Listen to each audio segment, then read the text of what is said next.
তারেক রহমানের দেশে ফেরা নিয়ে রাজনৈতিক অঙ্গনে যখন উত্তাপ, ঠিক তখনই সামাজিক যোগাযোগ মাধ্যমে আলোচনার কেন্দ্রে উঠে এসেছে ভিন্ন এক নাম। সেটি কোনো ব্যক্তির নয়, বিএনপি চেয়ারপারসনের আদরের পোষা বিড়ালের। নাম তার জেবু।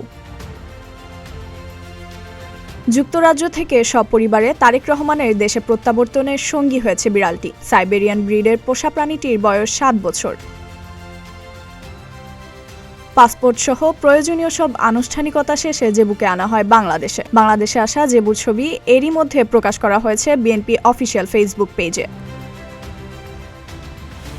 সামাজিক যোগাযোগ মাধ্যমে জেবুর সঙ্গে তারেক রহমানের খুনসুটি, আদুরে মুহূর্ত ও পারিবারিক সময় কাটানোর ছবি অনেকবার ভাইরাল হয়। এসব ছবিতে রাজনীতির ব্যস্ততার বাইরে বিএনপির ভারপ্রাপ্ত চেয়ারম্যানের প্রাণীপ্রেমী রূপটি মন ছুঁয়ে যায় অনেক নেটিজেনের।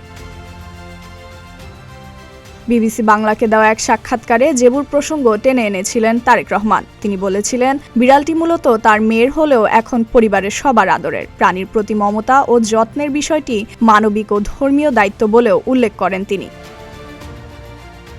ফাইজা মেরিন অরিন, প্রতিদিনের বাংলাদেশ।